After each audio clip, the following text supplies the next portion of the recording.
So, when you talk about the top tier of online gambling regulation, one name always seems to pop up: the Isle of Man. It's got this reputation as the absolute gold standard, a premier spot for any serious operator. But, as we're about to see, that shiny reputation comes with some pretty heavy strings attached. And yeah, that quote pretty much nails it. This isn't just a piece of paper, it's a huge signal to the entire industry. We're talking players, business partners, banks. It tells them you're operating at the highest possible level of legitimacy and trust. Right? And that is the million-dollar question, isn't it? That's what we're going to break down in this explainer. Because behind that shiny mark of quality, you'll find some of the toughest requirements and, frankly, highest costs in the entire business. So is all that prestige really worth the price? Let's find out. Okay, so first things first, why? Why is the Isle of Man license so respected? What is it that actually makes it a Tier 1 jurisdiction in the first place? Well, it really starts with a long history of stable and really solid regulation. I mean, the GSC was set up way back in 1962, so they've got decades of experience under their belt. But the real game changer here is the whitelists. Being greenlit by the OECD is a big deal, but getting whitelisted by the UK Gambling Commission, that's massive. It opens the door for operators to advertise in the huge UK market. This tells you right away this is no rubber stamp operation. It's a globally recognized authority. Okay, so you've got this world-class reputation. What does that actually get you? Well, it translates into some very real, very powerful advantages for any business lucky enough and rich enough to get a license. And the first, and maybe the most glaringly obvious benefit is all about the money. A 0% corporate tax rate. I mean, that's the headline right there. No tax on capital gains, and you're exempt from VAT on gambling income. This creates just an incredibly attractive environment for operators to pour profits right back into the business and just scale up. And this chart shows you exactly how they encourage that growth. The actual gambling duty isn't a flat rate. It's on this sliding scale. Basically, the more money your company makes, the lower your effective tax rate gets. For a really high turnover business, that tiny 0.1% rate on anything over 40 million pounds, that is one of the most competitive rates you'll find anywhere in the world. But it's not just about the taxes, not by a long shot. The operational simplicity is a huge draw. You get one license, and it covers the whole shebang: casino, sports betting, even crypto. And you cannot overstate that credibility factor. When you walk into a bank holding an Isle of Man license, doors just open. Securing top-tier payment processors gets a whole lot easier. It's priceless, really.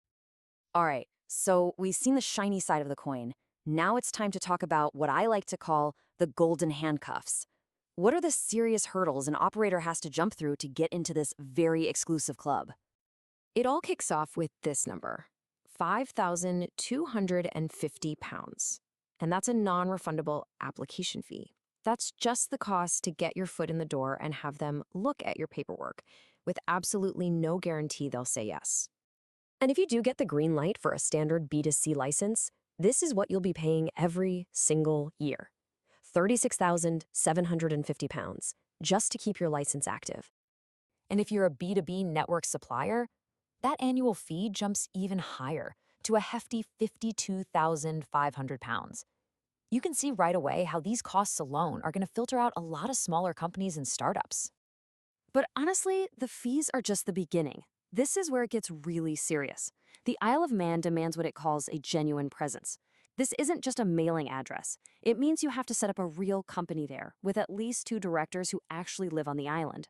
You need a physical office, a local manager on the ground, and your key servers have to be located there. This is a massive, ongoing commitment, both logistically and financially.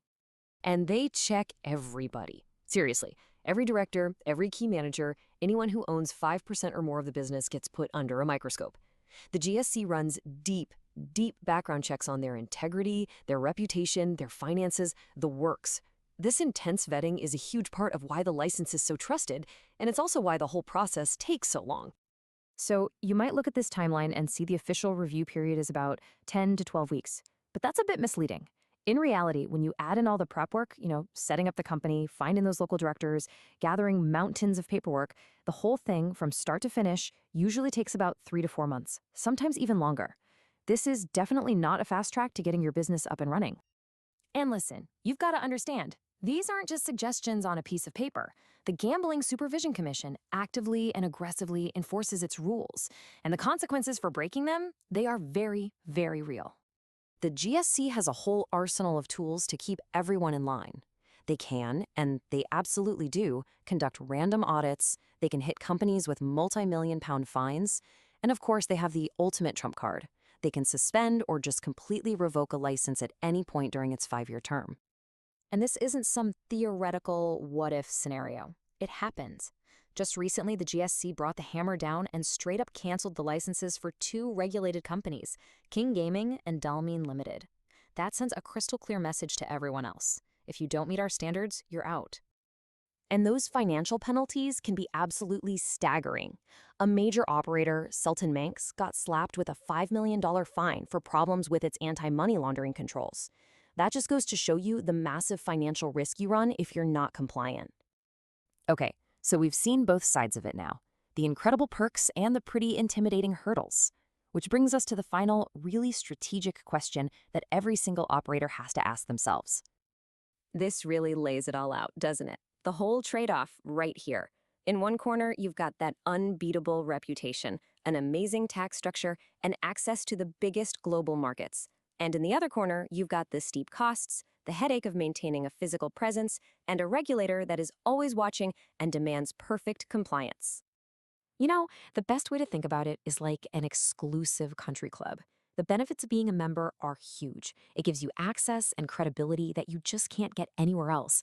But the membership dues are steep, they vet you intensely at the door, and if you break the club rules, you will be kicked out, no questions asked. And that really leaves us with the big question you have to ask yourself.